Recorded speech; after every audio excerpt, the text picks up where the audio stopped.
I don't like being comfortable. It scares me to be comfortable. I like being scared. I like being uncomfortable because I feel like it pushes me to try to do something better. My name is Shota Nakajima, and I am a relentless streamer.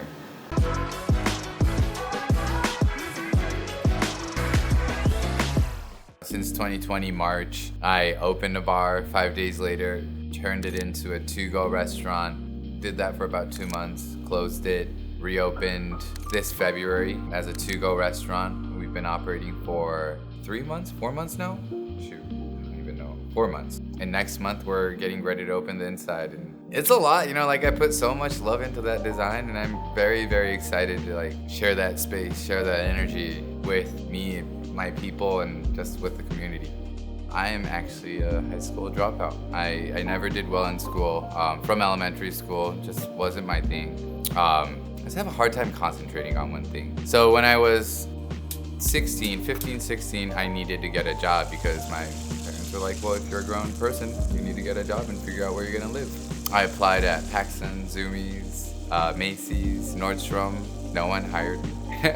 And my friend at the time was like, yo, this Japanese restaurant, they're Japanese owned. If you're Japanese, they'll hire you. So that was my first restaurant job. I wasn't actually planning to be a chef or anything, to be honest. It was the first time I just had to figure out what to do. I started washing dishes, peeling onions, and I loved it. I want to make more money. I want to go to Japan. I started to get dreams, and I started to find inspiration in what I wanted to do. And I think kitchen itself was just good for my personality because school was such a hard thing for me to do. But the way kitchens function, you have to be polite, you have to communicate with people, you have to care for your guests, you make things taste good, you study, and all of that was so easy for me. And honestly, 3-4 years into cooking, I kept saying to myself, I was like, I wish this was school. If this was school since I was a kid, I would have strived.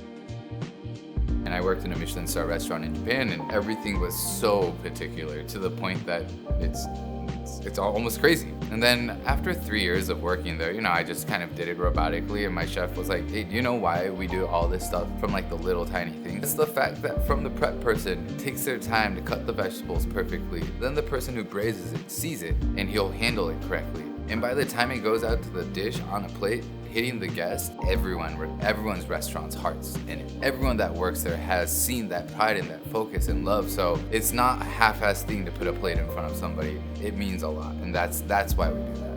And I think that was the moment of, oh, I love the hospitality part of being in a restaurant and, just taking care of people. And now I think it's evolved into taking care of my staff and trying to provide a better life for myself included and everyone. I think making sure that there is a profit share percentage system in place and making sure that's a common sense within the industry is a big one. Transparency about everything. Pandemic lost more money than I could imagine. I opened 5 days beforehand, didn't have any financial backup plan in the moment, didn't get a PPP because I technically closed Adana before the PPP thing happened. Taku was new, I didn't get a penny. And I let go of 30 of my best friends, my employees. And that was hard. I had employees that worked for me for 8 years, 7 years, 6 years of their life. I helped them with their personal life. They've helped me with their personal life. And it was devastating to have to let everyone go. I had a very hard time with that. That's a hard one.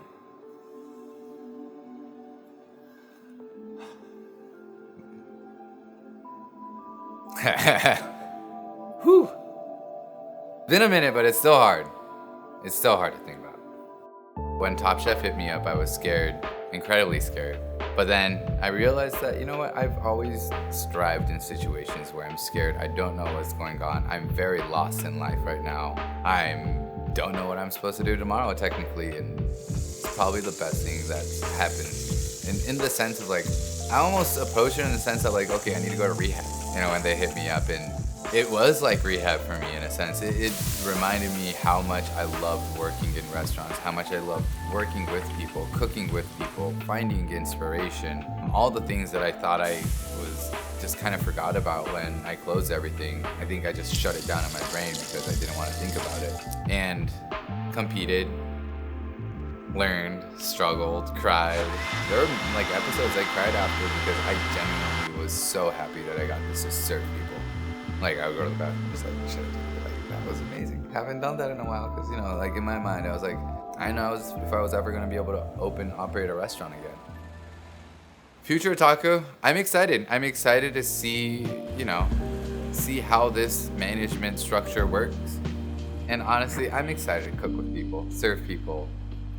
Can't wait to open the inside and serve people at the bar and say hi and see regular faces. And be that neighborhood spot where maybe you just had a horrible experience with whatever it is. Come in here. Let it out. Vent it out. I'll make you a snack and pour you a drink. Personal and professional things I've learned from the pandemic, I think, is that I do have a personal and professional side of me. Since I was 15, I worked 2 full-time jobs, 80 hours. I moved to Japan, I worked 100 hours plus. I came back, took a big corporate job, and I worked 100 hours plus to learn as much as I can. And I'm not complaining that I worked a lot of hours. I loved it. I love learning. It's fun for me. It's more fun than going to a concert with my friends or going, I always wanted to go back to work because I wanted to see what else was there. And I think this time the pandemic forced me to stop and enjoy myself, enjoy more time of simple conversations with my mom, my dad, my niece, my boy, just everyone that I have in my life. And I think I became a happier, confident person. And because I'm a happier, confident person, I think I'm able to give people that energy and give off that happiness and confidence that you want. At least that's what I hope I'm doing.